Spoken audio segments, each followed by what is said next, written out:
Boa noite. Hoje é 8 de setembro de 2021. Estamos iniciando mais uma reunião online da academia.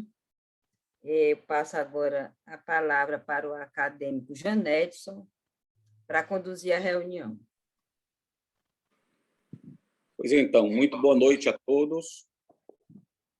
É uma alegria ter todos que estão presentes em mais essa reunião, que eu queria destacar que ela é denominada científico-cultural, que acontece sempre, como todos sabem, mas eu estou referendando, nas segundas quartas-feiras de cada mês.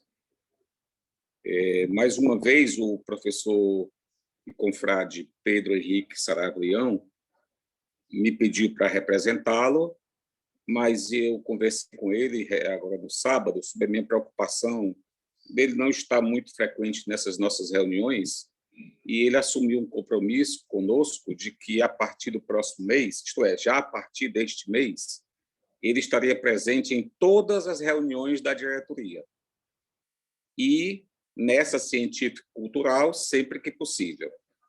Ele pede desculpa a todos, mas tem alguma coisa a ver também com o estado de saúde dele, porque ele se programa para entrar e naquele dia da reunião não é um dia muito bom de evolução clínica, porque é muito cíclico os sintomas deles. Mas ele mandou um abraço para todos através da nossa representação. Antes de passar a palavra para o acadêmico Roberto Misit, que há de referendo do acadêmico Irã Rabelo para a coordenação dessa reunião, em nome da comissão científica, eu queria dividir com todos uma preocupação que eu tive. Eu levantei agora recentemente a questão das frequências nossas nessas reuniões e eu fiquei muito preocupado, sabe? E eu queria dividir com todos para que, oportunamente, alguém me dê sugestões do que a gente possa fazer para motivar os colegas a participarem. Mas, em síntese, o levantamento que eu fiz mostrou mais ou menos a seguinte estatística. Nessa reunião científico-cultural, nós temos tido a presença regular de 1/3 dos acadêmicos. Isto é, 2/3 costumam não comparecer. E o que é mais lamentável é que esse 1/3, 80% deste 1/3 são sempre os mesmos. Raramente a gente tem a participação de alguém que não costuma participar. Então, isso é preocupante. A gente gostaria de... A média de participação das reuniões presenciais nossas, quando era presencial, que vai voltar a ser breve, se Deus quiser, ela sempre ultrapassava 50% dos acadêmicos, sempre. Às vezes chegando a números mais expressivos. Então, nós temos que, enquanto a gente não volta presencial, eu acho que nós temos que botar a nossa imaginação no sentido de fazer com que os colegas participem mais. Na reunião da diretoria, a diretoria tem 30 componentes. A reunião da diretoria, a gente não tem conseguido botar mais do que 50%. Normalmente é 40%, 40 e poucos por cento de presentes. Isso é muito preocupante nas reuniões da diretoria, porque dá uma subrepresentatividade. Ficam algumas diretorias não representadas ou pouco representadas. Então, eu acho que nós temos que fazer, eu andei pensando o que é que podia ser feito, pensei se a gente ia sortear um carro por cada participação, ou se a gente ia dividir o bolão da cena, mas aí, se vocês tiverem uma opinião mais adequada, nós podemos acatar. Está muito preocupante. Nós temos muito pouca gente participando. Então, fica essa mensagem, né?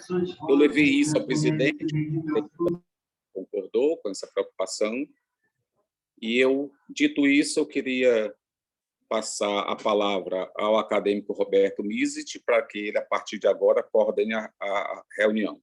Só lembrando que logo a palavra do Dr. Roberto Misit, ele vai passar a palavra para o acadêmico Ricardo Pereira, que fará a apresentação do nosso conferencista da noite, o acadêmico José Nogueira Paes. Muito obrigado. A palavra está com você, Roberto. Muito obrigado, doutor Janetson. É uma grande satisfação hoje realizarmos a 8ª Conferência Curso Científico-Cultural da Academia Cearense de Medicina. O assunto hoje em questão é doença valvar no idoso, tratamento atual. Quem vai nos brindar com esta conferência é o acadêmico Nogueira Paz, com alta experiência em cardiologia, e o comentador, quem vai apresentar o nosso conferencista, é o acadêmico Ricardo Pereira. Espero essa noitada muito produtiva e no fim da conferência a gente troque ideias bastante positivas para que a gente tenha, pelo menos, com algo importante de aprendizado. Professor acadêmico Ricardo Pereira, a palavra está com o senhor.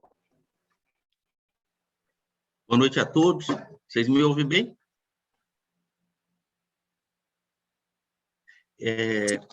Obrigado ao Dr. Roberto Mills, em nome da Comissão Científica, pelo convite para apresentar o meu mestre. Eu tenho muita ligação com o Dr. Nogueira. Desde a época de estudante, eu estagiei lá no Protocard, fiz residência de clínica médica, passando lá pelo serviço dele, de cardiologia. Ele teve na minha banca de mestrado, de doutorado e de professor titular. Então, ele tem acompanhado toda a minha carreira. O confrade Marcelo Gurgel me pediu para eu escrever a biografia dele para um dos livros que vai ser publicado nos anais. E eu fiz com muito carinho, levei bastante tempo para que ficasse alguma coisa à altura do mestre, e falei para ele que tinha escrito a biografia definitiva dele. Aí ele achou estranho, achou que eu estava dizendo que ele estava perto de morrer, mas não foi isso que eu quis dizer, não. Eu quis dizer biografia definitiva, que essa biografia estava completa, embora concisa. Então, lá vai. José Nogueira Paz Júnior nasceu em 16 de outubro de 1939, em Itajubá, Minas Gerais, filha do general José Nogueira Paz e da senhora Nícia Borges Nogueira Paz.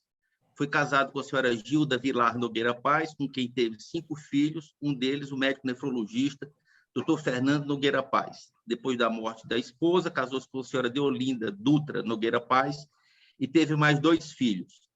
Fez o curso primário e parte do primeiro ciclo do curso secundário em Curitiba, no Paraná, terminando este ciclo no Colégio Cearense Sagrado Coração. Fez o segundo ciclo do curso secundário no Colégio Militar do Rio de Janeiro, concluindo em 1957. Em 1959, foi aprovado para cursar a Faculdade Nacional de Medicina da Universidade do Brasil, concluindo o curso em 1964. Recebeu o Prêmio Universidade do Brasil, conferido no ato da formatura em 1964, por ocupar o 3º lugar na classificação final do curso. Em 1º de março de 1965, foi contratado como instrutor de ensino superior na Faculdade de Medicina da UFC, sendo coordenador do internato em medicina de 1965 a 1967. Fez especialização em cardiologia como fellow em Cardiovascular Medicine na Universidade do Kansas, de julho de 1967 a 31 de dezembro de 68. Quando o Hospital de Messejana passou de sanatório ao Hospital de Doenças Torácicas, foi convidado para ser o chefe da cardiologia. Em 1969, realizou os primeiros cateterismos com angiografia e, em agosto de 1970, realizou a primeira cinecoronariografia no estado do Ceará. Foi chefe do serviço de hemodinâmica de 1970 a 1982. Durante o seu período de chefia da cardiologia, foi iniciada a residência em cardiologia. Em janeiro de 1970, montou a primeira unidade de terapia intensiva do estado do Ceará, onde implantou o primeiro marca-passo definitivo. Em julho de 1972, recebeu o título de especialista em cardiologia. Fundou o Hospital Prontocárdio em 1980 e foi seu diretor-geral até o ano de 2017. Foi diretor do Hospital Universitário Walter Cantídio, de 1974 a 1982. Nesse período, foram montados as unidades de emergência, o prédio da cirurgia, serviços de transplantes, hemodinâmica e medicina nuclear. Retornou à Universidade de Kansas em 1º de março de 1976, onde foi trainee em ecocardiograma, aprendendo a modalidade unidimensional, e, ao retornar à Fortaleza, passou a fazer esse exame de maneira pioneira no estado do Ceará. 3 anos depois, no Congresso Americano de Cardiologia, em New Orleans, assistiu às primeiras apresentações do ecocardiograma bidimensional. Ao voltar para Fortaleza, trouxe um aparelho com essa modalidade do exame para o Hospital Universitário. De 1978 a 1980, foi presidente da Sociedade Cearense de Cardiologia. Em 1979, foi presidente da Associação Brasileira de Hospitais Universitários. Em 1º de dezembro de 1980, foi aprovado em concurso para professor titular junto ao Departamento de Medicina Clínica do Centro de Ciências da Saúde da UFC. Na década de 1980, fundou o curso de especialização em cardiologia e, na década de 1990, coordenou o módulo de cardiologia do mestrado de clínica médica dessa universidade. Em 1992, foi eleito presidente da Sociedade Brasileira de Hemodinâmica e Cardiologia Intervencionista. Recebeu o certificado de sócio jubilado da Associação Médica Brasileira em outubro de 2012. Recebeu o título de membro honorário da Academia Nacional de Medicina em 19 de março de 2015. Nesse mesmo ano, no dia 6 de novembro de 2015, tomou posse como membro titular da Academia Cearense de Medicina. Orientou 3 teses de mestrado e participou em banca examinadora de 8 defesas de tese de mestrado e 2 defesas de tese de doutorado. Participou da comissão examinadora de concurso para professor titular do Departamento de Medicina Clínica da UFC em 2 ocasiões, apresentou 38 temas livres em congresso, publicou 15 artigos em revistas científicas, participou de 14 congressos no exterior e teve participação ativa em 98 eventos científicos nacionais, nos quais atuou como conferencista, coordenador, relator, debatedor ou presidente de conferência.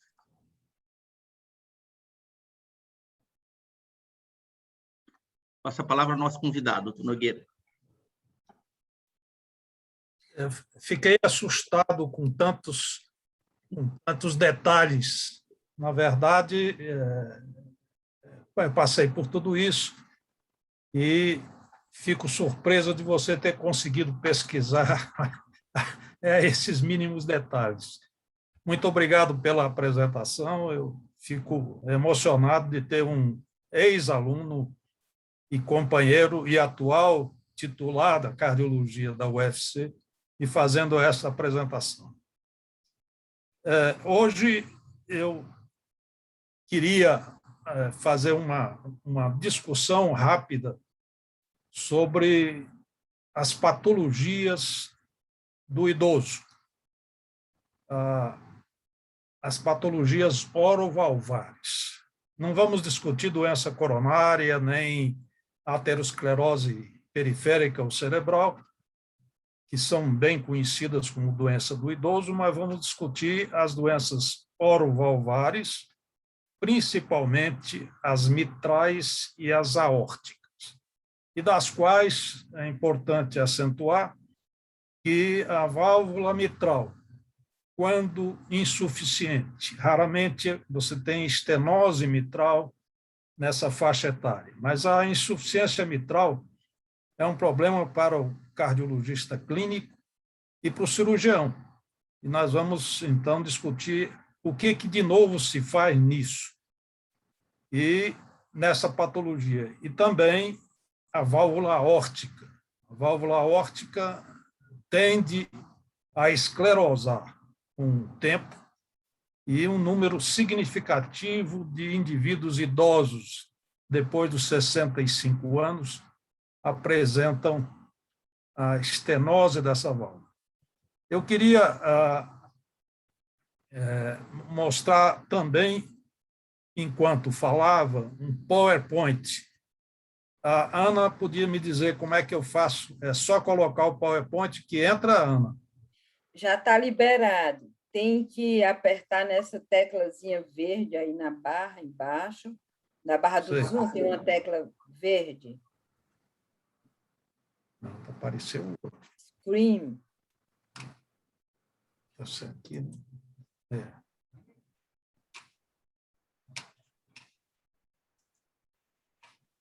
Share screen.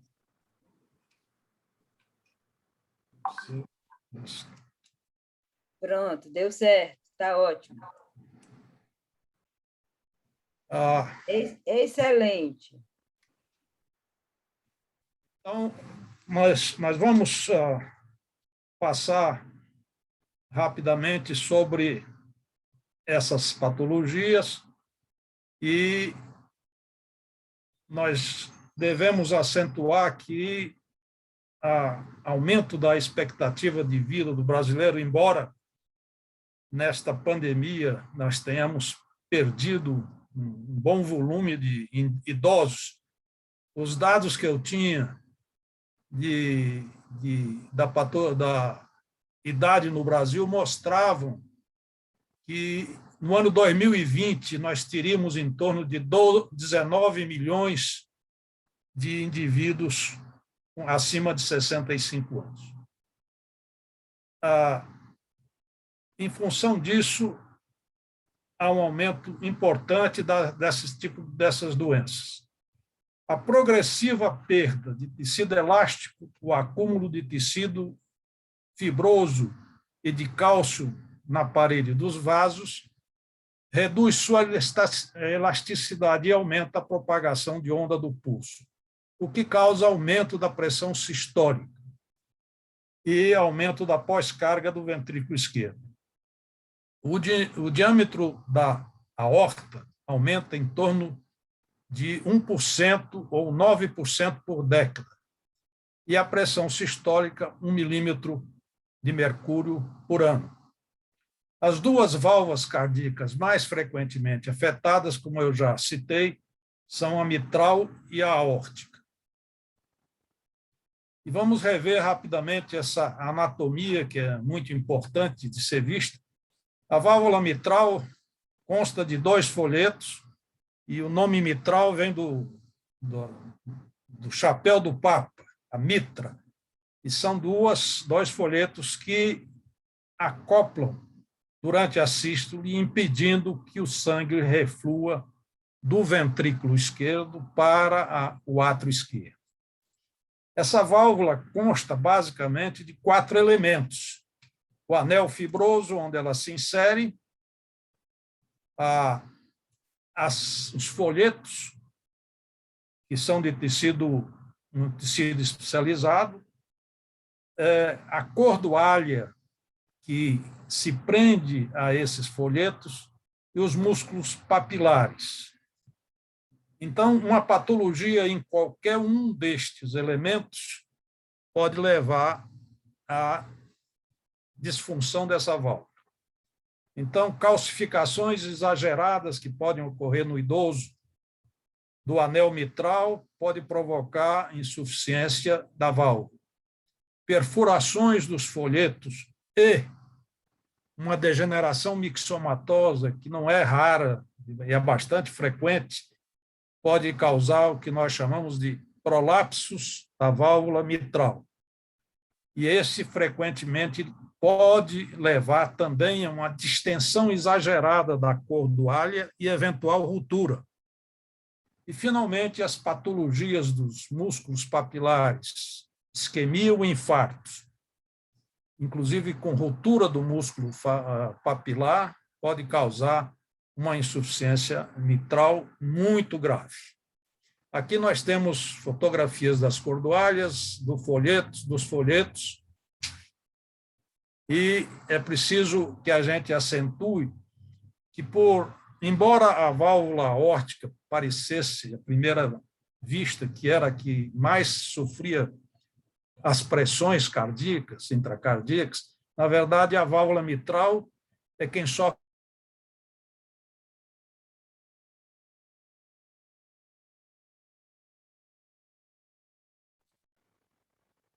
senhor está sem som. Quando a pressão sistólica é elevada, como ocorre nos idosos, esse trauma é aumentado. Várias alterações, como eu já disse, podem acontecer no folheto, e uma delas que não citei é a dilatação do ventrículo esquerdo, com a dilatação do anel fibroso, onde a válvula se insere, e a falta de cooptação das válvulas. Aqui nós temos figuras mostrando à esquerda uma válvula mitral com prolapso. E a do meio mostra uma válvula com degeneração mixomatosa e ruptura da cordoária. E à direita há uma representação de uma dilatação do anel mitral por aumento do ventrículo esquerdo, que também leva à insuficiência mitral. Essa figura antiga do Netter é muito ilustrativa e por isso eu estou trazendo para cá. Ela mostra que a válvula mitral insuficiente faz com que na sístole parte do sangue, que deveria ser expelido para a aorta, é devolvida para o átrio esquerdo e aumenta, assim, a pressão venosa e a congestão pulmonar. Isso causa, ou pode causar, a dispneia e, eventualmente, até a efusão de líquido e o edema pulmonar. A passagem do sangue na sístole do ventrículo esquerdo para o átrio esquerdo produz um sopro. Esse sopro é um sopro que ocorre durante toda a sístole. É chamada de sopro holossistólico. Nas pressões que nós vemos logo abaixo, a pressão venosa pulmonar aumenta à medida que o sangue reflui. Então, você tem uma curva com a onda V aumentada. E a congestão pulmonar leva também à congestão no ventrículo direito, congestão hepática. Então, esse é um quadro fisiológico, rapidamente, da insuficiência mitral. A consequência é um ventrículo esquerdo aumentado radiologicamente, em que se vê um aumento do átrio esquerdo, pode ser visto com a radiografia em póster anterior, e as alterações eletrocardiográficas da hipertrofia do ventrículo esquerdo. O tratamento clínico da insuficiência mitral é frustrante, tanto porque a doença é progressiva, como os meios terapêuticos, os mesmos utilizados para o tratamento da insuficiência cardíaca sistólica, são limitados e obrigam a severas restrições à qualidade de vida. Isto é um grande problema para os idosos. E o tratamento que resolve a situação seria o tratamento cirúrgico com troca da válvula e substituição da válvula, quer por próteses biológicas, quer por próteses metálicas. As metálicas com grande inconveniente de precisarmos manter o paciente anticoagulado. Essa é uma representação antiga de uma válvula de Starr-Edwards sendo aplicada. As válvulas hoje modernas são bem mais simples, mas praticamente a cirurgia não mudou. Há que se abrir o tórax, há que se retirar a válvula mitral e se implantar a prótese que passa a substituir a válvula mitral. Essa prótese, que foi a primeira utilizada, teve um resultado muito interessante e eu cheguei a ver pacientes que tinham essa prótese por mais de 20 anos, com um grande inconveniente de fazer muito barulho. Ela é tão barulhenta que podia se ouvir o ruído da abertura e fechamento de fora do doente. Mas a cirurgia em pacientes idosos, severamente debilitados e com comorbidades, apresenta um risco elevado e, às vezes, proibitivo. Pensou-se, então, em técnicas menos invasivas para evitar o trauma da circulação extracorpórea obrigatória na cirurgia de trocoplastia mitral. Dr. Ottavio Alfieri, um italiano, descreveu em 91 a técnica do edge-to-edge, que consiste em suturar a porção central dos folhetos anterior e posterior, reduzindo a superfície de regurgitação e o grau de insuficiência mitral. Essa cirurgia era uma cirurgia utilizada em casos muito complexos e dava um prognóstico relativamente adequado para muitos pacientes que não podiam chegar a ser a extracorpórea e ser colocada uma prótese. E aí, no ano de 2003, o primeiro paciente foi uma venezuelana de 55 anos, recebeu um tratamento externo realizado por um aparelho que foi chamado de MitraClip. Esse aparelho está aqui exposto. Vejam, é um sistema complexo, tem vários movimentos que podem ser controlados externamente, e ele é colocado na veia femoral e levado até o átrio direito, e após a perfuração do átrio direito, é introduzido no átrio esquerdo. E veja que na ponta, que está na parte inferior dessa figura, existe uma espécie de grampo. Esse grampo, ele fecha sobre o folheto e segura o folheto anterior com o posterior. É um procedimento que necessita de muita habilidade, normalmente é feito por 2 operadores, que são vários tipos de manobra para puxar, para curvar a ponta, para avançar, para recuar, e que tem que ser muito delicado para capturar os folhetos anterior e posterior e, assim, diminuir a insuficiência mitral. Na figura à direita, embaixo, se vê o clipe fechado e aberto. E ele é, então, colocado de forma que os folhetos anterior e posterior entrem dentro desse clipe e, com muita habilidade, se fechem. Eu vou apresentar um caso em que nós usamos o MitraClip.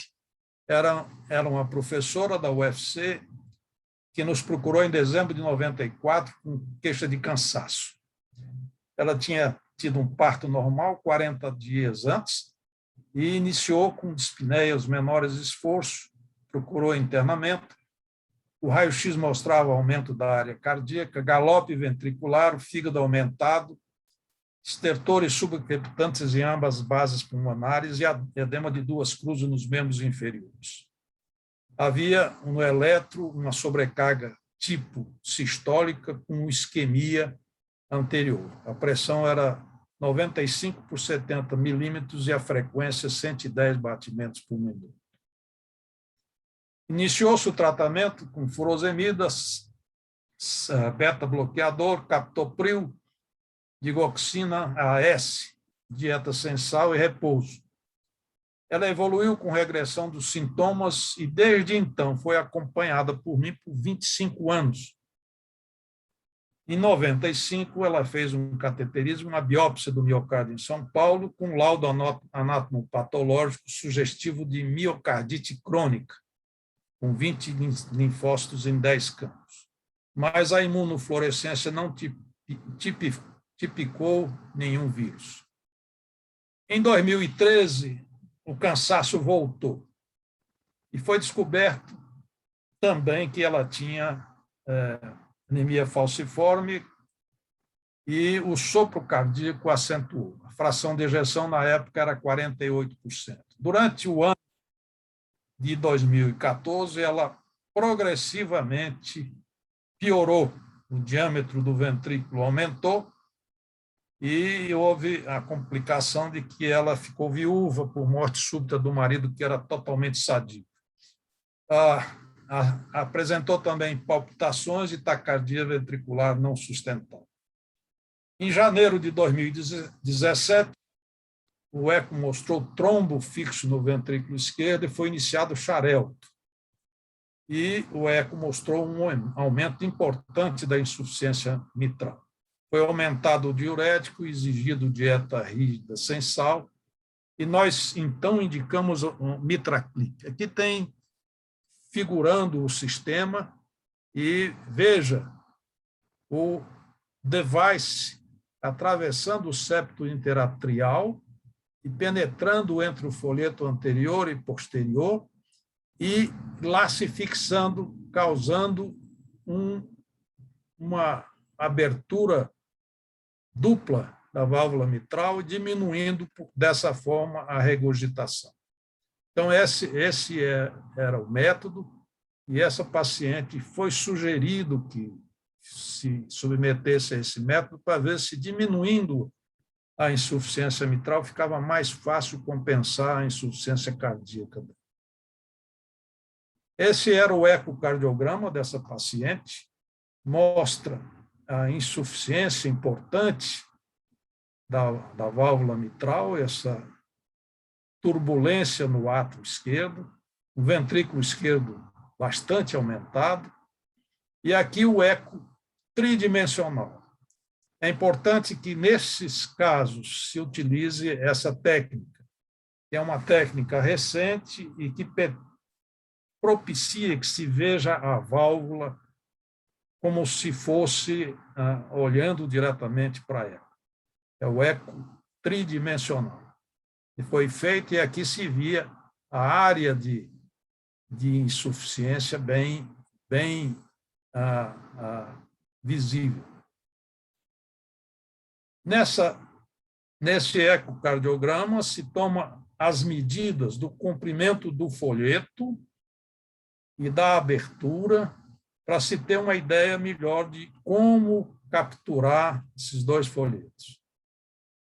Aqui um ecocardiograma bidimensional em modo M, mostrando o grau de insuficiência gravíssimo que ela tinha. Aqui a válvula fechada. Aqui que anda, Fred? Não, né? Aqui você tem os dois folhetos, a representação da insuficiência mitral e os dois folhetos próximos a se fechar, a insuficiência, os folhetos fechados, e aqui adiante já se instalando o primeiro MitraClip. Então, esse MitraClip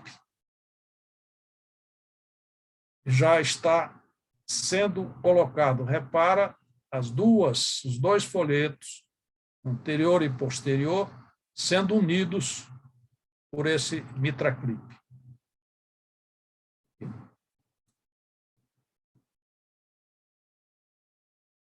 Aqui está o device, quer dizer, o instrumento, saindo do septo interatrial e curvado no sentido de pegar os folhetos.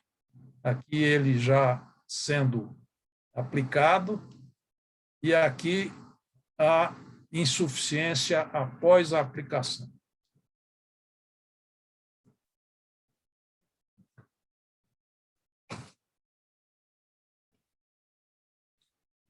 Essa paciente recebeu 2 clipes, um aqui e o outro do lado, para tentar diminuir o máximo essa regurgitação. Aqui é a figura em eco tridimensional, mostrando onde ficou o clipe. E aqui uma figura final mostrando os 2 clipes.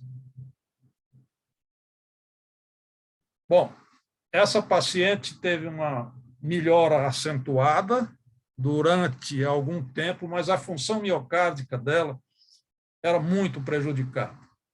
E nós acabamos por indicar que ela fosse levada a um transplante, o que ainda não foi feito. Mais de um ano depois, provavelmente em função também da pandemia, mas ela é uma candidata a transplante cardíaco. Vamos começar agora a discutir um pouco a válvula aórtica.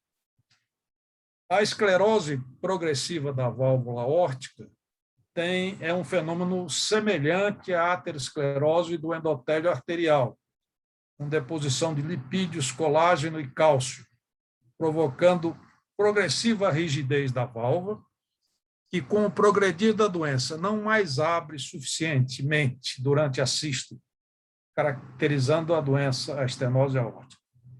Cerca de 30% dos indivíduos com 65 anos têm esclerose valvar. Então, nós aqui da academia, 3 de cada 10 provavelmente tem esclerose valvar.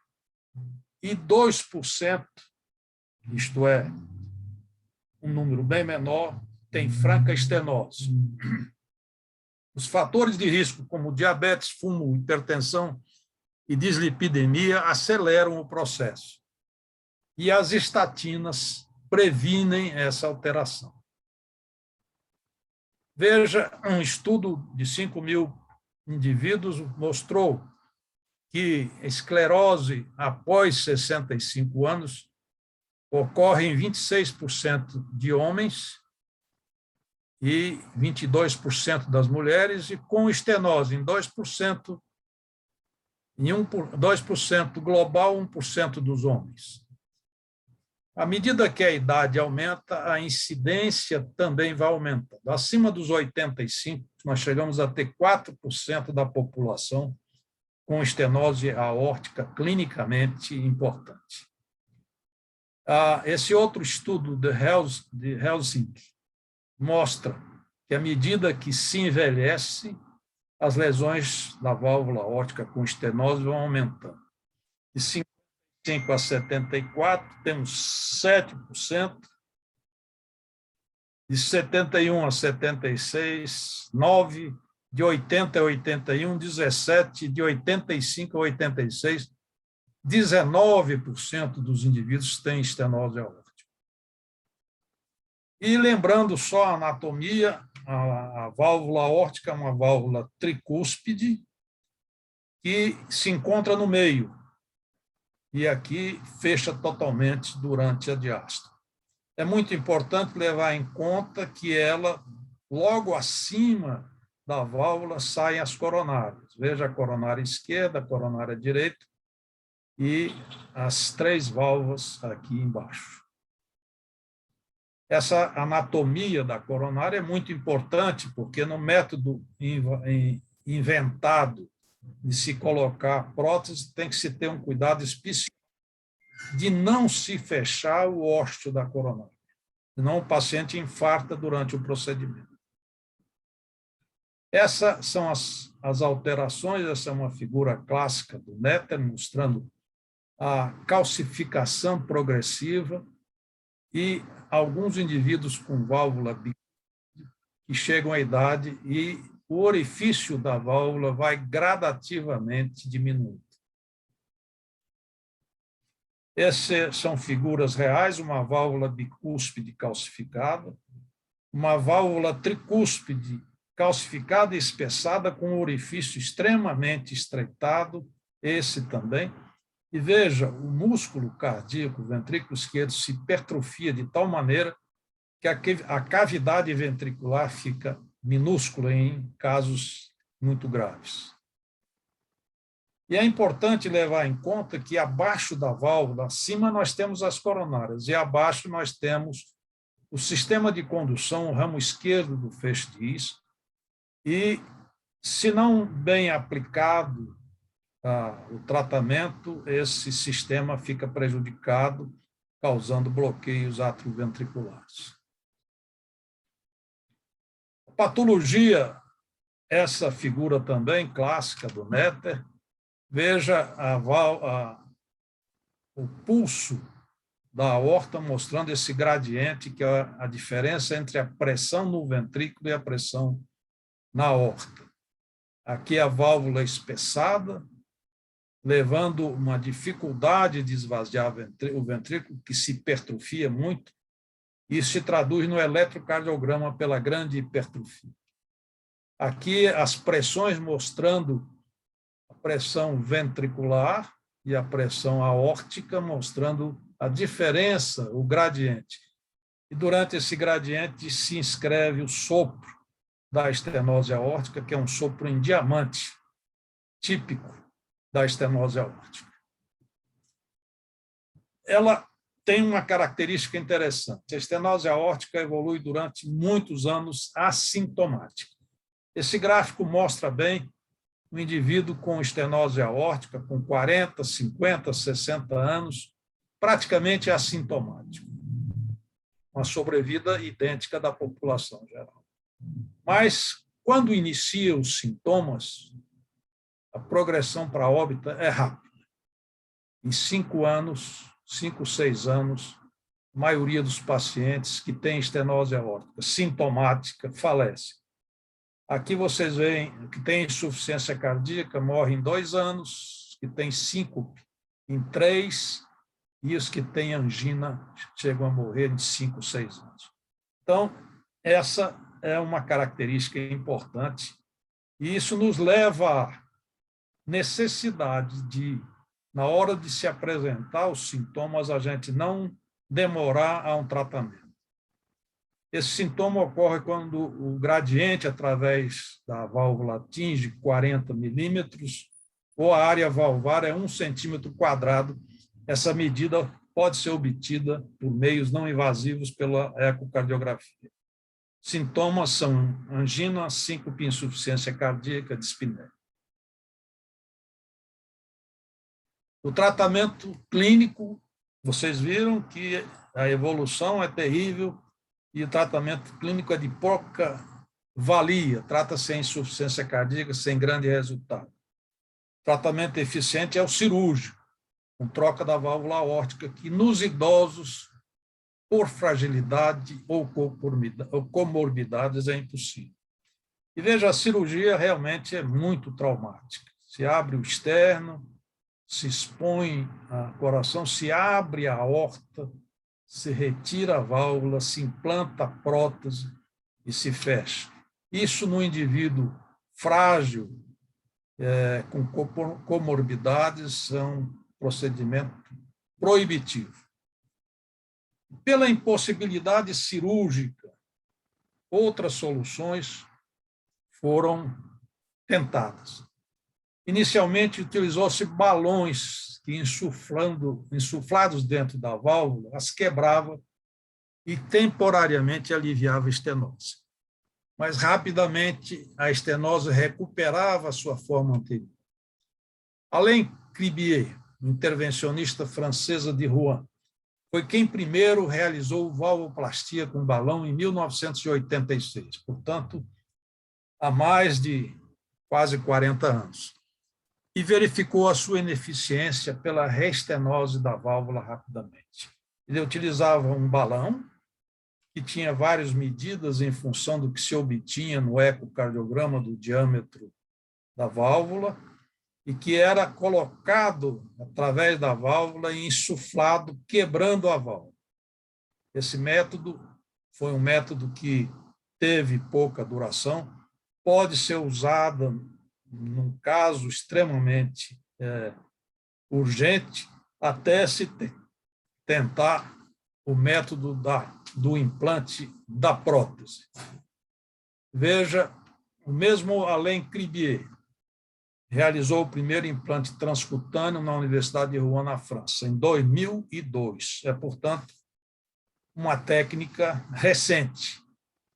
E o que se faz é avançar com um catéter que tem a válvula dentro, a válvula é liberada e ela se fixa nas calcificações do anel da aorta e substitui a válvula anterior.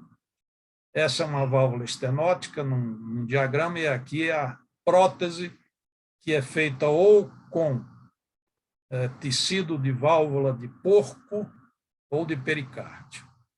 Então, essa técnica de Cribier mudou totalmente o tratamento da estenose aórtica. É muito interessante porque nós passamos da fase em que o indivíduo idoso com estenose aórtica não se podia fazer nada. E hoje nós estamos tratando os idosos, aqueles que têm uma função, uma qualidade de vida adequada, tá com a cabeça boa, etc., vale a pena fazer isso. Eu vou mostrar um caso que eu acompanhei, paciente minha, de 93 anos, que me procurou com fatigabilidade e que qualquer movimento levava à exaustão sem dispneia. Na verdade, ela tinha sinais de insuficiência cardíaca, sem síncope, sem palpitações, sem edemas, e foi descoberto o sopro, e o exame físico mostrava uma paciente com pulso de 100, pressão 17/9, 170/90 milímetros, sem edemas, reflexos normais, e um frêmito sistólico no terceiro espaço intercostal paraesternal esquerdo. Sopro sistólico de 3 cruzes no foco aórtico e irradiando-se para a carótida e ponta. Esse era o ecocardiograma, mostrando o gradiente importante através da válvula aórtica calcificada, uma válvula que era puro cálcio. E aqui você vê o fluxo da válvula mitral mostrando um sério déficit de relaxamento do ventrículo esquerdo. Para se fazer o procedimento, é necessário que se conheça o trajeto da aorta desde as femorais. E aqui está o estudo que se faz com angiorressonância e que permite que a gente veja todo o trajeto e veja se existem obstruções ou calcificações que possam prejudicar a passagem da prótese. O ecocardiograma também mostra o grau de calcificação, mostra o tamanho da válvula, e com isso se sabe exatamente qual prótese se vai aplicar. Aqui a aorta abdominal e a bifurcação ilíaca, mostrando algumas calcificações, mas sem obstrução importante. E aqui o anel da válvula aórtica original. Essa figura mostra muito bem o trajeto que vai ser feito com o catéter que leva a válvula até a posição de ser liberada na aorta. A indicação de TAV foi feita em função da idade e das condições físicas dessa paciente, que era lúcida, completamente ligada e contracenando com a família, com todo o ambiente. Então, ela não tinha déficit nenhum mental ou cerebral e apresentava-se bem no restante do sistema orgânico. Nós tivemos alguma dificuldade nessa época para a liberação pelo convênio, e o mais interessante, para que a família aceitasse o procedimento. Uma doente de 93 anos, a família achava que ela não podia mais fazer esse procedimento, que ela já estava muito idosa e que o risco seria muito grande. Nós convidamos um proctor para conosco realizar o implante, e veio o Dr. Fábio Sandro Brito, da equipe do Einstein de São Paulo. Nós temos no comércio 2 tipos de válvula: a válvula Medtronic, que é uma válvula de nitinol, com pericárdio bovino, que tem esse formato, ou a Edwards, que é de aço, é um pouco mais estreita. E tem as dimensões às quais nós temos que adequar com o ecocardiograma.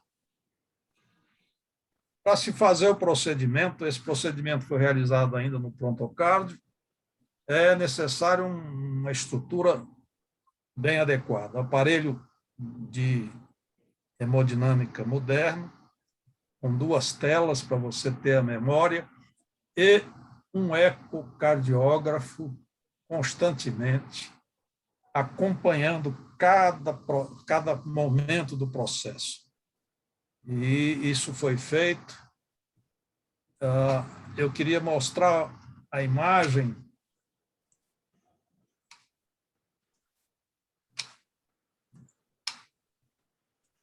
do procedimento.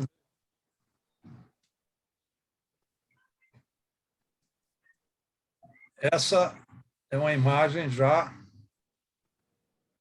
mostrando um catéter localizado em cima da válvula. Nogueira Paz, nós não estamos vendo. Não estão vendo? Não.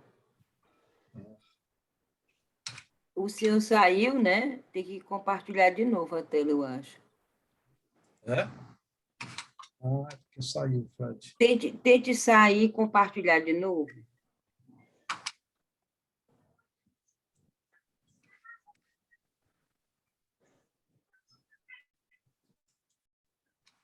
Eu vou fazer o seguinte, eu vou tirar o senhor. Está aparecendo? Agora sim, agora sim. Tá ótimo. Então, vamos às imagens. Seguindo, Fred.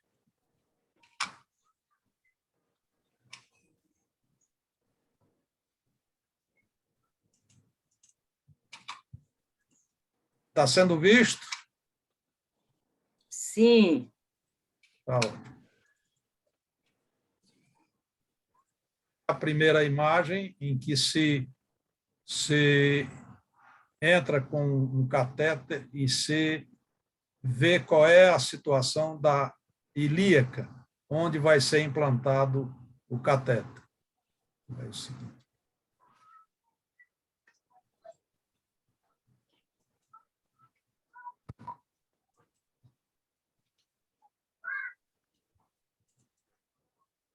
Aqui é feita uma primeira injeção sobre a válvula. E reparem, este é o orifício por onde está passando o sangue. Então, veja a dificuldade que tinha essa paciente. Estenose gravíssima. E é interessante porque ela não era tão sintomática. Essa angiografia é importante para mostrar também a localização da coronária. Essa é uma fotografia. Nós cateterizamos a coronária. Veja que ela tinha uma coronária muito boa. E na coronária se passa um fio.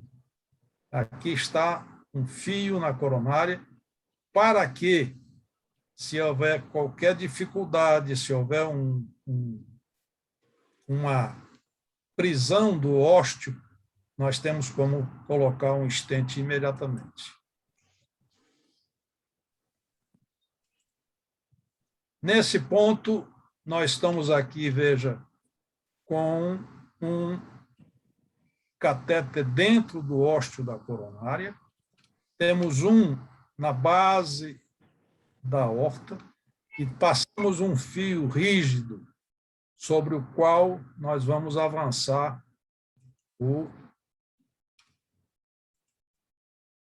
Esse é o device, a prótese, que é colocada dentro de um catéter e é avançada subindo a aorta. Aqui ela está subindo a aorta torácica. O diafragma está aqui, ele já passou para o tórax e isso é levado até a posição da aorta, veja. Então, aqui a gente ultrapassa a válvula e procura localizar a posição ideal de se soltar a válvula. Aqui está sendo liberada a válvula. Ela tem que ser liberada abaixo do anel, porque ela vai segurar o anel neste ponto. E veja que nós mantemos esse período todo o guia dentro da coronária, para evitar qualquer surpresa com a coronária. Aqui a liberação já progrediu, veja, liberou-se parcialmente.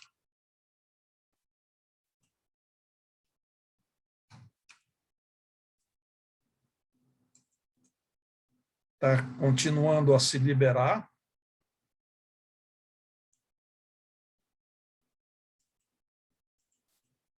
E aqui ela está liberada. Veja, eu ainda estou com o catéter lá e a válvula foi liberada.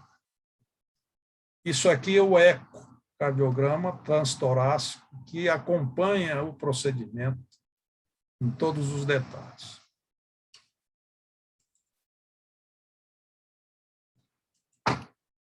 A válvula liberada.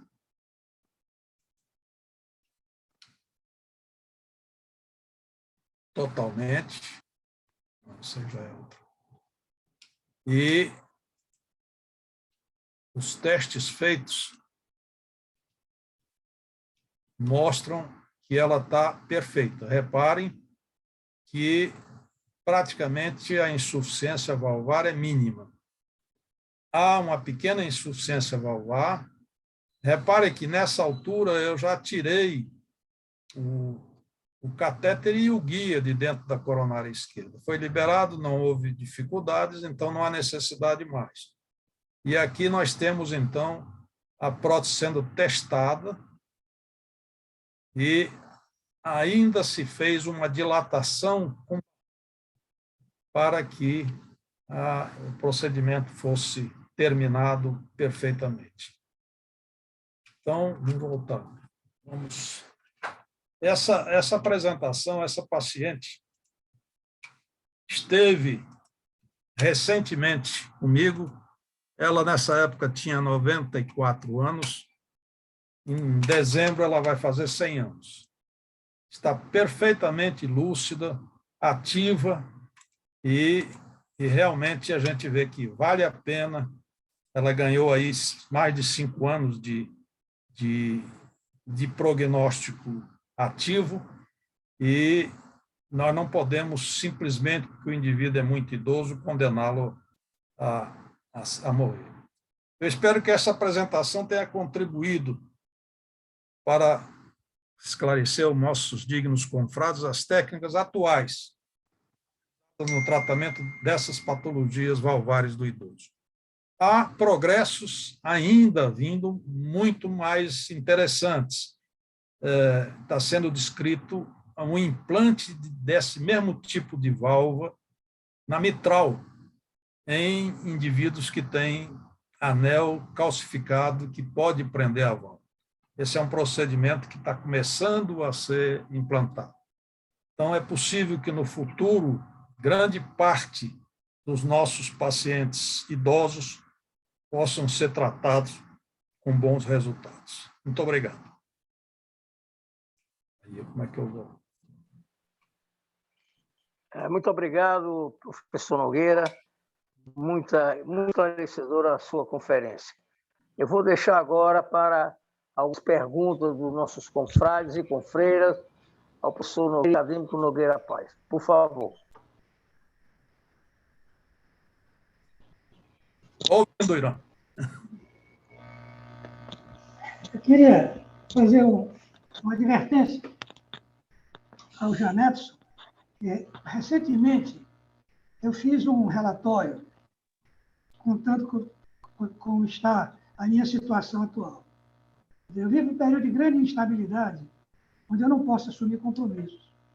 Então, eu não achei justo, nem correto, que o doutor Roberto Misice fizesse tudo e eu recebesse as honras da realização dele.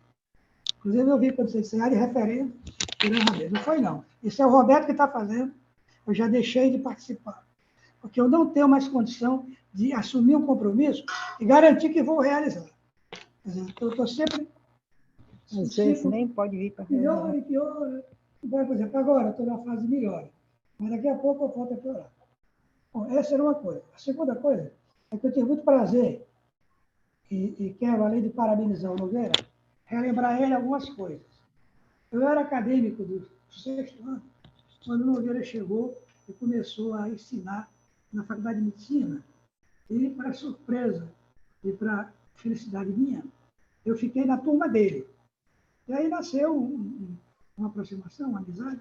Depois ele foi trabalhar no IJF, onde eu era acadêmico interno também. E lá nós trabalhamos na mesma equipe. De modo que isso foi uma coisa que nos deixou. E a partir daí, nós tivemos vários doentes comuns. O Nogueira sempre foi uma referência para mim. De modo que eu fiquei muito feliz de vê-lo e quero lhe dar o agradecimento por essa belíssima apresentação. Um abraço. Muito obrigado, Irã, pela referência, e fico muito feliz que você esteja bem. Acompanhei a sua heróica luta e fico muito grato que você esteja tão bem. Você foi um dos melhores acadêmicos que eu já tive, né? É preciso dizer que o casal, os dois, trabalharam junto comigo no IJF naquele tempo, em que não se tinha grandes condições, e eu levava o eletrocardiógrafo, nós fazíamos punção raquiana, nós íamos para o laboratório, e era uma odisseia interessante. Mas foi um prazer muito bom, muito grande ouvi-lo. Obrigado. Prazer foi meu, Nogueira.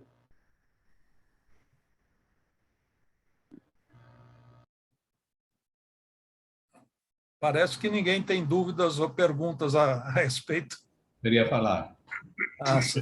Vocês estão me ouvindo, João Martins? É Oswaldo Gutierrez. Sim, estamos ouvindo.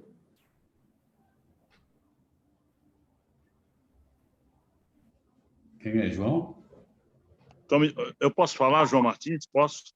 Pode, claro. Bom, Nogueira, eu estava aqui ouvindo você, e essa história, realmente uma epopeia da doença cardíaca, né? Porque a gente se lembre que o grande exame era o estetoscópio com o chamado ouvido de ouro. E aí a coisa chegou ao que está, como você mostrou, toda essa aparelhagem moderníssima, mas sempre absolutamente proibitivo esquecer a clínica. E você é um profissional que, quando o Nogueira fala, se a pessoa tiver alguma prudência e sabedoria, silencia para ouvi-lo. Porque eu me lembro do Nogueira, chegou aqui, todo bonitão, parecia o Dr. Kildare. Aí, na faculdade, entusiasta, e continuou mesmo. Não digo que esteja com o fenotipo do Dr. Kildare, mas está com a cabeça muito boa e muita capacidade de trabalho. Como é que eu aproveito aqui os colegas que não têm muito aproximação direta, que o Nogueira é um dos que tem mais longevidade científica entre nós da cardiologia. Ele é muito respeitado por justiça. Por justiça, Nogueira. Você realmente abrilhanta muito a nossa medicina, porque o Nogueira Paz, ele não sabe só cardiologia, não.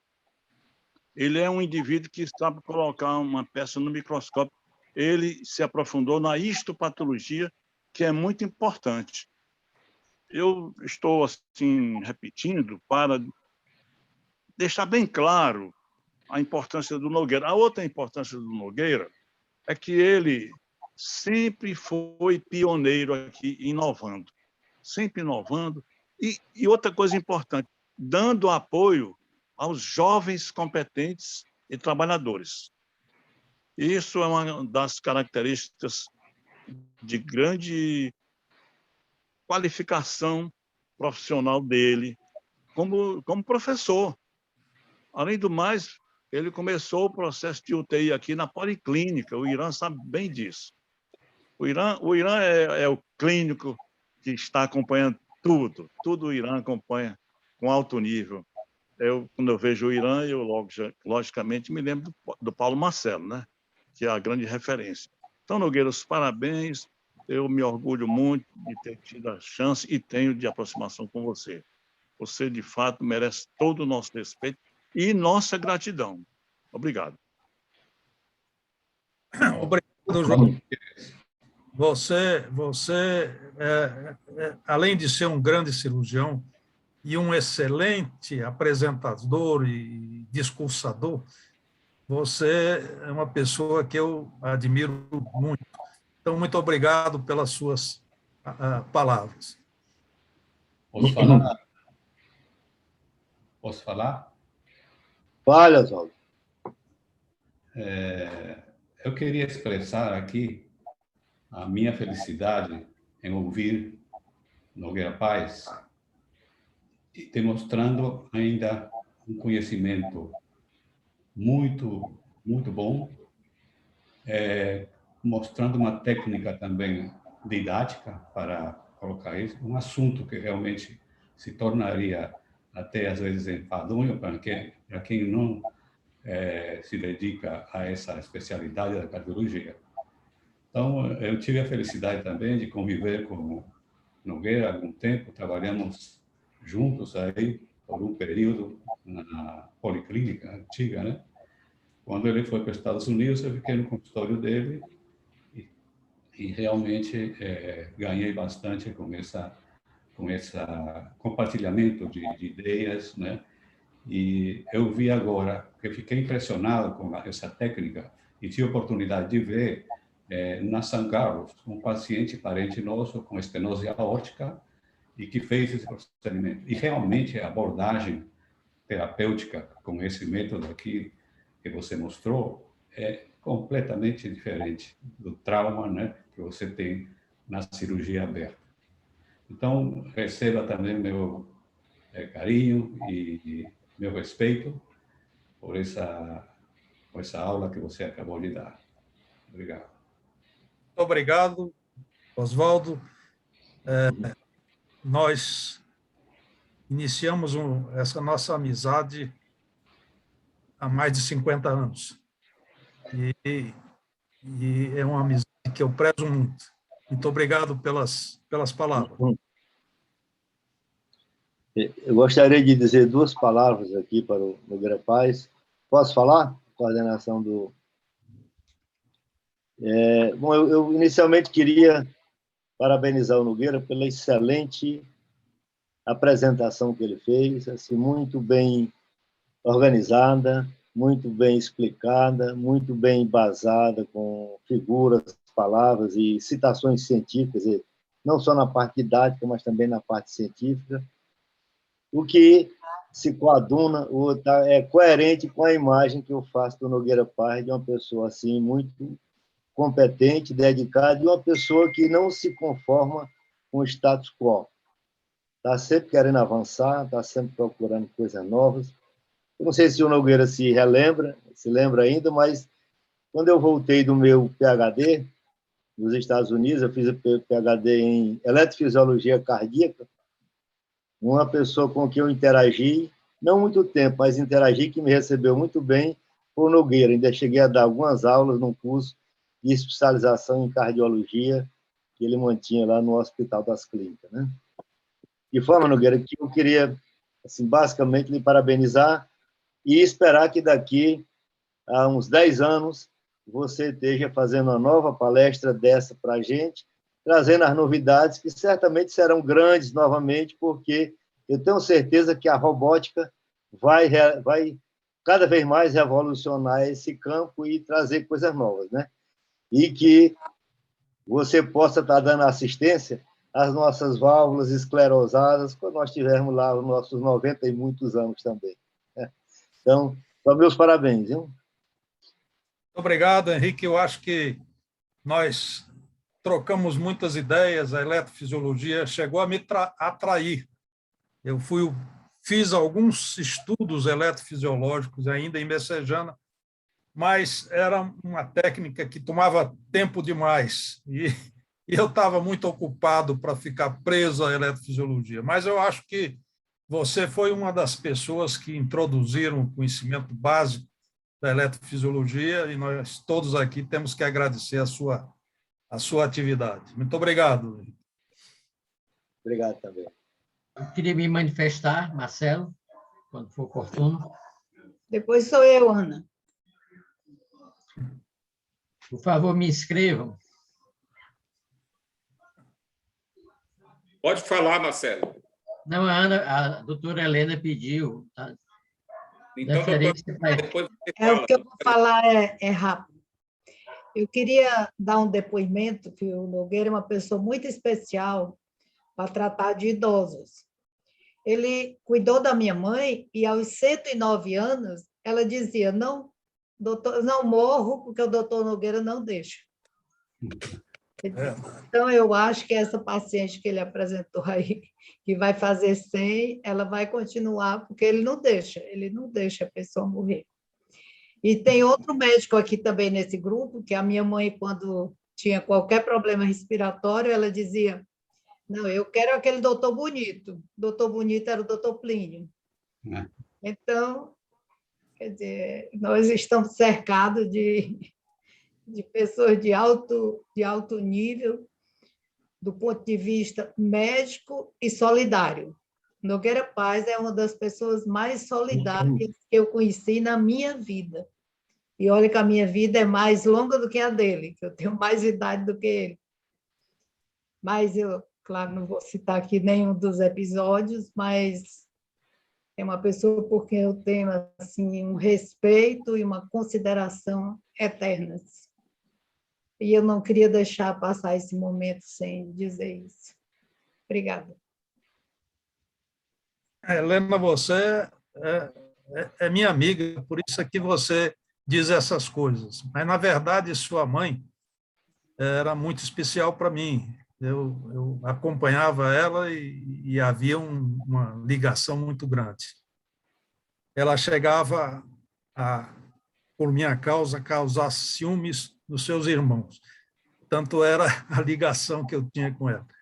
De fato, a gente se envolve com pessoas como sua mãe e se dedica muito. É um sofrimento quando elas se vão, mas a vida tem que continuar. Muito obrigado, Helena, pelos elogios.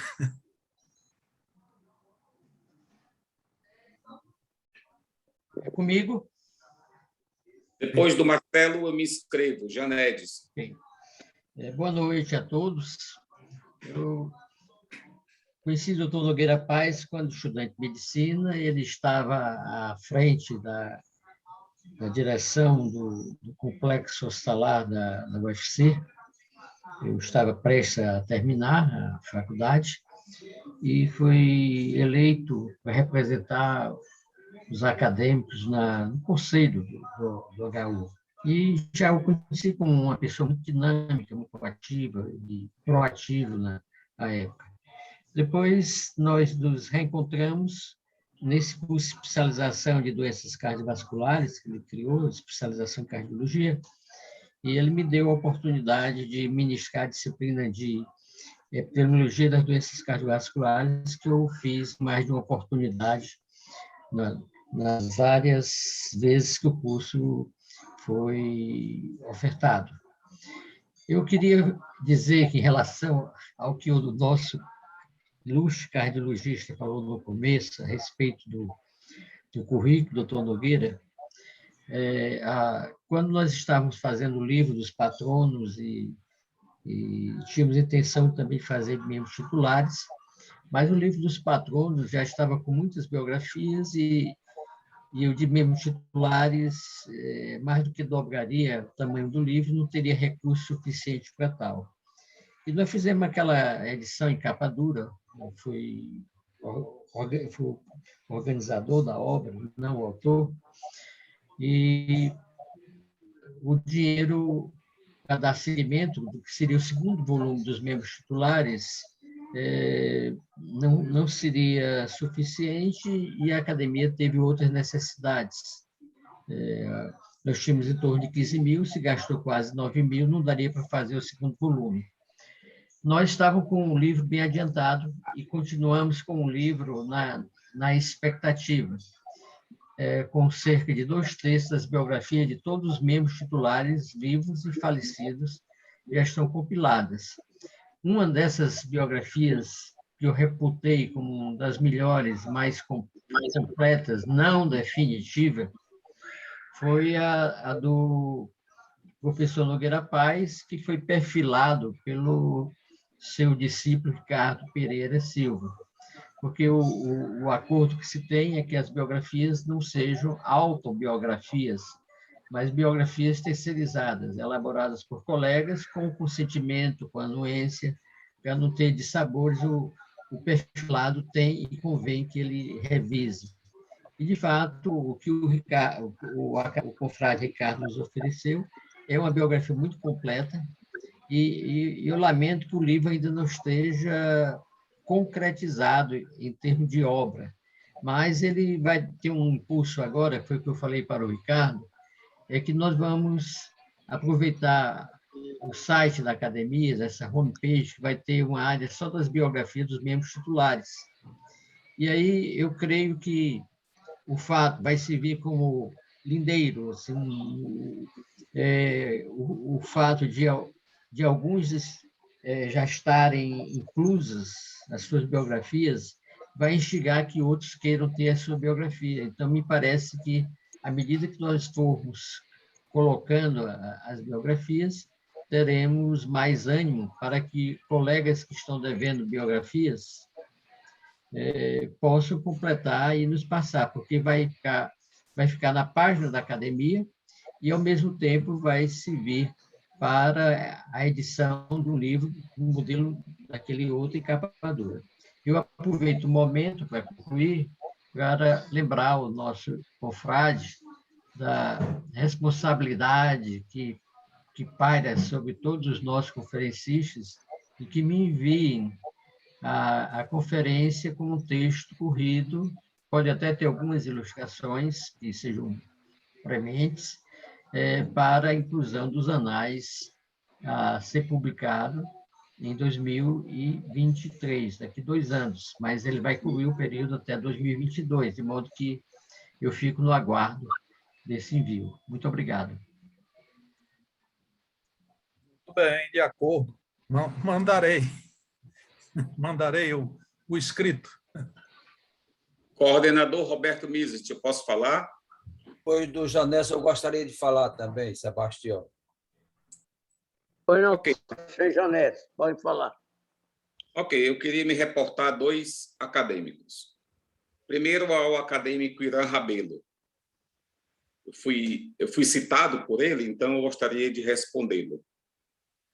Não sei, meu Deus, talvez há um mês e meio atrás, o doutor Irã ele formalizou essa suposta incapacidade dele de continuar na frente da diretoria científica através de um texto no WhatsApp da academia. Eu acho que os senhores todos lembram. E eu tenho isso guardado, porque eu respondi a esse WhatsApp dele. Mas eu hoje fui meio atropelado, porque eu comecei essa reunião na casa de um filho meu e agora estou chegando em casa e estou continuando e não tive condições de pescar essa minha resposta. Mas a minha resposta para o doutor Irã, daquele WhatsApp, embora literalmente não seja isso que eu vou dizer, mas é mais ou menos assim, doutor Irã. Eu, por inúmeras vezes, eu estive no campo operatório, inúmeras vezes, com momentos de muitas dificuldades, e eu conversava com o meu auxiliar, dizendo para eles, o doutor Lúcio Galvão faria isso aqui assim, eu acho que eu vou fazer como ele. O mesmo eu dizia em relação ao doutor José Galvão, irmão do doutor Lúcio, ao professor José Hilário, ao doutor Miguel Arruda, da coloproctologia do Rio de Janeiro. Então, muitas vezes, mesmo sem eles estarem mais próximo de mim, alguns deles até falecidos, eu me inspirava muito na memória deles, nos ensinamentos que eu tinha deles, sabe? Então, eu me apoio nessa reflexão para dizer para o senhor, primeiro, que o senhor não está fora de combate. O senhor está temporariamente afetado, mas nós temos muita esperança e fé em Deus de que o senhor vai voltar para uma situação clínica melhor e vai compartilhar conosco, até presencialmente, no futuro não muito distante, das nossas atividades acadêmicas. E segundo, quero lhe dizer que quando o senhor não puder dizer mais nada, falar mais nada, a sua presença já nos inspira a feitos inovidáveis. E quando todos nós estivermos faltado aqui na Terra, eu espero que os nossos futuros acadêmicos também se inspirem em alguns de nós. Então, essa sua argumentação de que o senhor está fora de combate, que o doutor Roberto que vai somente vai tocar tudo, eu quero dizer que, em nome de todos os acadêmicos, nós não concordamos com isso. Se o senhor, uma vez por ano, o senhor se apresentar nesse vídeo sem falar nada, isso não nos basta. Se o senhor não se apresentar pelo menos uma vez por ano, só a sua lembrança que nós temos do senhor, só a nossa lembrança que nós temos do senhor, já nos inspirará a fazer o melhor pela academia. Nos últimos 11 anos que eu estive convivendo com o senhor na academia, eu fui testemunho de muitos aprendizados que o senhor nos deu. Então, que, por favor, seja a última vez que o senhor se reporte a nós com esse pessimismo que nós não corroboramos. Então, aqui fica dito, doutor Roberto Mist, ad referendo, doutor Irã Rabelo, por todas as oportunidades. Espero que o senhor me compreenda e receba isso como um afeto e uma amizade muito grande que eu tenho pelo senhor. O segundo... De acordo. Muito obrigado pelo que você está fazendo, mas eu acho que isso não é justo com o Roberto. O Roberto é uma pessoa excepcional, um cara extremamente decente, e que eu acho que ele tem que assumir esse quadro, porque eu não tenho mais condição de assumir isso de maneira definitiva. Porque eu estou bom um dia, no outro dia eu estou ruim. De modo que não dá para... De modo que eu não acho justo fazer isso com o Roberto, nem com a academia. Mas, de qualquer maneira, eu fico muito grato pelas suas palavras. E você sempre foi muito generoso comigo. Um abraço. Ok, então fique tranquilo, viu? Fique tranquilo, está tudo sob controle. O outro acadêmico que eu quero me referir é o conferencista da noite, né? O professor, doutor, acadêmico, confrade e amigo José Nogueira Paz. E eu vou me reportar um pouquinho ao discurso do acadêmico João Martins. Apesar de eu ter sido aluno dele na década de 70, mas a minha amizade com ele já não é tão longa quanto é do acadêmico João Martins. Ela já é mais recente, mas não menos valiosa, não menos rica, que aconteceu mais por questões geográficas. Mas eu converso muito com o Nogueira, eu tenho aprendido muito com ele, além da parte médica, né? Mas às vezes que eu tive a oportunidade de tê-lo, até socialmente, mas a gente não consegue fugir do tema medicina, então todo o discurso dele sempre me é muito benfazejo, sabe? E me é muito oportuno, eu aprendo muito com ele. E eu queria fazer duas referências ao que nós conversamos, e em cima do discurso do acadêmico João Martins, desse conhecimento dele. O João Martins disse uma frase absolutamente verdadeira, né? Ele não sabe só cardiologia, ele sabe medicina como um todo, medicina clínica, né? Ele passou pelas mãos de uma anatomopatologia, também a honra de passar já na fase final da vida dela, a professora Nadir Roselli, lá no Hospital de Ipanema, no Rio de Janeiro, e ele foi pupilo dela, né? Teve com ela naquele hospital, ele já me contou a história toda, né? E isso faz com que ele entenda a doença desde a base, né? E até o final. E tanto é verdade que ele me distingue imerecidamente com alguns pacientes dele, que ele me pede parecer, que ele me encaminha, e é impressionante como os pacientes que ele me encaminha, ele conversa comigo frequentemente com antecedência, falando o que ele pensa do paciente, e quando eu investigo, o diagnóstico ele já fez. Ele me entrega o paciente só para me confirmar. Isso aconteceu várias vezes, o que fez com que, ao longo desses últimos anos, a minha admiração por ele cresça cada vez mais. Quero parabenizá-lo pela conferência. O que o acadêmico Oswaldo falou é verdade. Mesmo você não sendo da área, você ficou atraído pela apresentação, porque, além do conhecimento, ele é didático, né? Então, muito obrigado, em nome da academia e dos acadêmicos do Capaz, pelo brilhantismo dessa sua conferência. Muito obrigado. Devolva. Fique à vontade. Muito obrigado, Janedson, pelas suas palavras. Evidentemente, há aí a grande amizade que nos une já há muitos anos, e nós tivemos agora o prazer de trabalharmos no mesmo local, o que torna o nosso convívio mais frequente. Então, muito obrigado por suas palavras, e vamos cada vez mais tentar se tornar aquilo que você está dizendo, tão bom como você diz. Eu gostaria de também dizer algumas palavras para esse grande mestre, Nogueira Paz. Primeiramente, dizer que eu gostei muito da sua aula, porque é um grande mestre, um público, embora de médicos, mas um público que tem uma certa variação. Tem otorrino, que é o meu caso, tem coliproctologista, e outros que não dominam bem essa área. Mas foi uma aula tão bem planejada, começando com base, anatomia, fisiopatologia. Então, me enriqueceu muito essa sua aula. E é uma maneira assim, de prezar os ouvintes, porque foi uma aula que todos entenderam. Eu tenho a impressão que até o doutor João Martins aproveitou a sua aula. Eu queria parabenizar, e estou muito contente, satisfeito.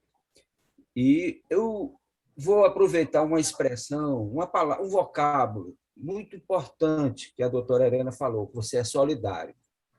E, realmente, a gente tem uma oportunidade de avaliar assim, uma pessoa solidária com relação aos pacientes, com relação às pessoas, mas no contexto da família. Você é muito solidário com os parentes. Todo parente, Nogueira, Dior, todos esses parentes têm uma admiração muito grande, porque você é muito solidário, muito chegador. E outro aspecto interessante é que gosta da terra, gosta de fazenda. Tem a fazenda que foi do general, herdou do seu pai, comprou fazendas na região.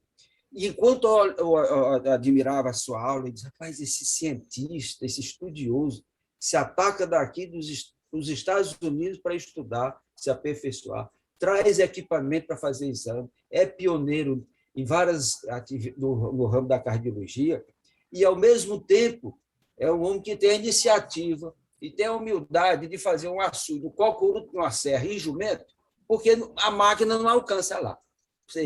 Ele tem um objetivo, ele quer fazer, ele tem um objetivo, quer fazer o açude, mas não entra trator, não entra máquina. A única coisa que entra é o jumento, é o burro, e assim ele fez o açude. Esse depoimento para mostrar o quanto ele consegue o que quer.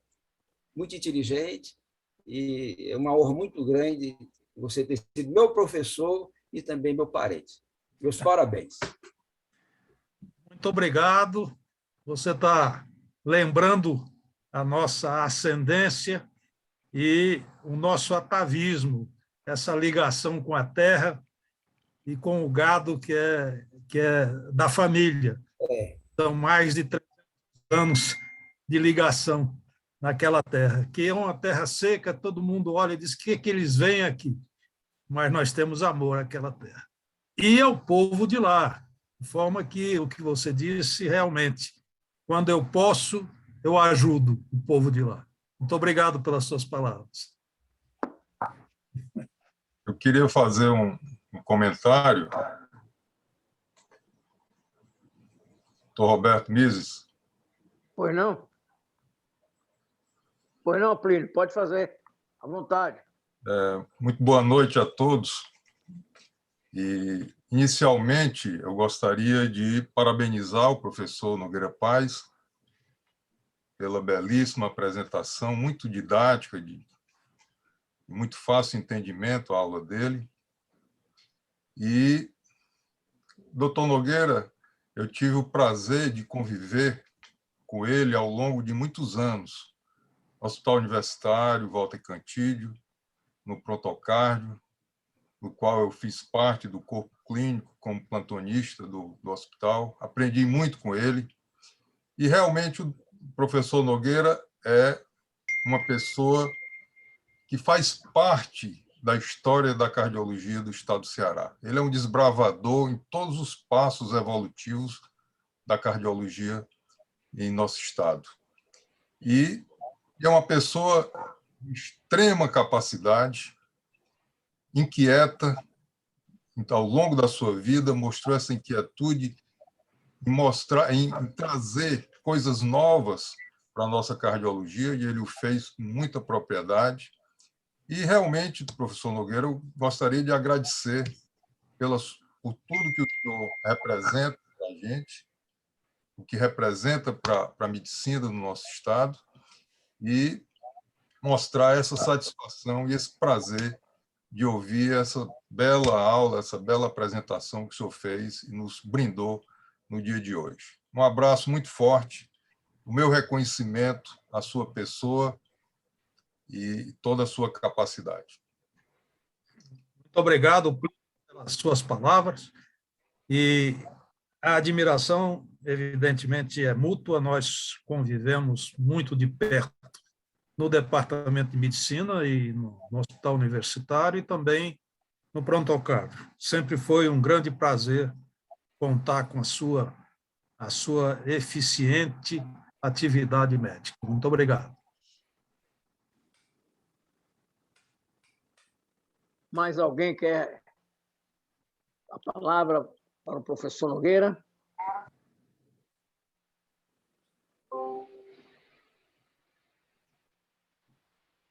Queria fazer... Eu posso fazer uma pergunta, Nogueira? Claro. Eu estou com vergonha de fazer a pergunta devido à incapacidade minha no tema, sabe? Mas, como eu estou entre amigos, eu espero que vocês não me censurem. Mas é uma pergunta a respeito da sua palestra, do seu tema, né? Você, quando falou da fibrose valvar, você lembrava sempre o efeito dos lipídios, mas também falava do colágeno. E aí a pergunta boba é essa que eu vou fazer. Eu tenho várias pacientes, mulheres, e esse colágeno que pode interferir com a perda ou diminuição da flexibilidade valvar, ele é apenas do colágeno endógeno, ou o colágeno exógeno pode trazer algum malefício? Porque nós vemos hoje, muito frequentemente, principalmente mulheres, por questões mais frequentemente estéticas, elas usam galões de colágeno todo dia, né? Isso faz sentido algum tipo de interpretação de malefício, ou eu estou transvariando mesmo? Janetes, o colágeno externo que as mulheres usam é para tornar a pele mais resistente, mais brilhante, mais lisa. Só que isso não interessa muito lá para a válvula aórtica, não. A válvula aórtica quer ser mole e quer ser flexível. E esse colágeno se desenvolve a partir do endotélio. Ela é uma transformação dos músculos lisos em células fibroblásticas que produzem esse colágeno. Há uma certa diferença. O colágeno que é usado em estética é usado para esconder as rugas, para alisar a face e torná-la mais firme. E essa firmeza não é boa para a válvula aórtica. E o colágeno que se usa para as articulações é a mesma coisa? O colágeno que se usa para articulação é na tensão de substituir o desgaste articular. Eu acho que não funciona da mesma maneira. As articulações é necessário que tenha um colchão para segurar os traumas. E isto normalmente é feito pela cartilagem, quando ela se desgasta, se usa colágeno. A utilização tem outras finalidades nesse caso. Ainda bem que eu preveni que minha pergunta era boba. Muito obrigado. A pergunta é ótima, porque essa era uma das dúvidas que se tinha de que a válvula aórtica pudesse ser tratada preventivamente com as estatinas. E se demonstrou isso. E você dando estatina, a evolução da estenose é retardada ou para de evoluir. E isso é um progresso interessante, porque pouca gente sabe da atividade da estatina nesse tipo de doença. O Roberto Misit, João Martins. Pois não, João. Olha, nós aqui, eu gosto de história. Eu gosto e eu venero e eu reverencio a história.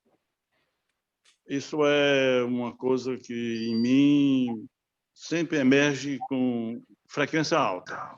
E eu queria fazer uma espécie de uma homenagem ao Hospital do Servidor do Estado, onde vejo ali o Irã, que é um bom representante, o grande representante, o Ronaldo Monte Alverne, o Oswaldo, que está aqui presente.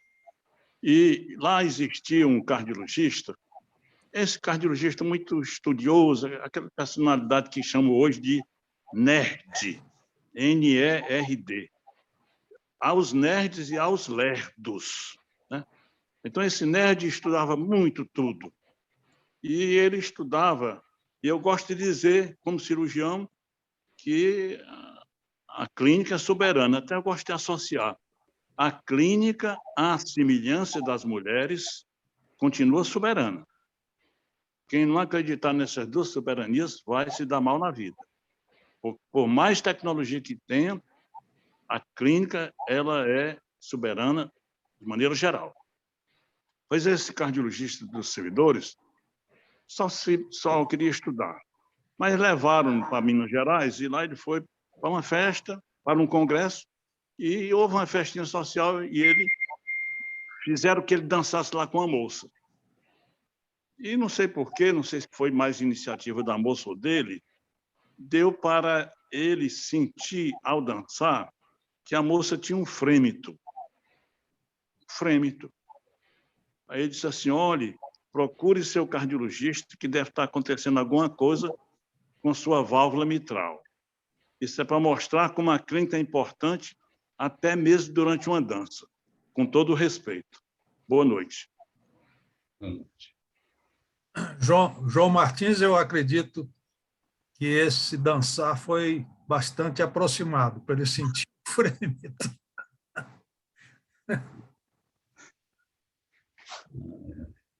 Mais alguém quer prosseguir? Se não, Margarida, você pode assumir toda a direção da conferência. Eu queria só parabenizar o doutor Nogueira Paz pela brilhante aula, pela apresentação de uns slides maravilhosos e pela maestria dele com a sala do Zoom, com essa plataforma, porque não são todos os médicos que têm tanta habilidade, não. Então, é isso aí. E queria também dar boa noite para vocês, estou aqui à disposição para novas reuniões com a academia. Sempre é um grande prazer. Muito obrigado, Margarida, pelos elogios.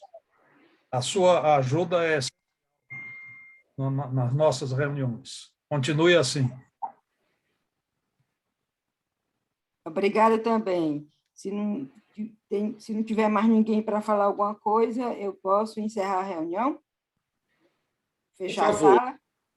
Por favor, você pode fechar, mas antes, lembrando aqueles colegas, aqueles confrades e confreiras que são da diretoria, estão já previamente convidados para a reunião do dia 29 a última quarta-feira do mês, salvo engano 29, a conferir. Muito obrigado pela presença de todos. Boa noite. Boa noite. Boa noite. Boa noite. Boa noite. Boa noite, boa noite.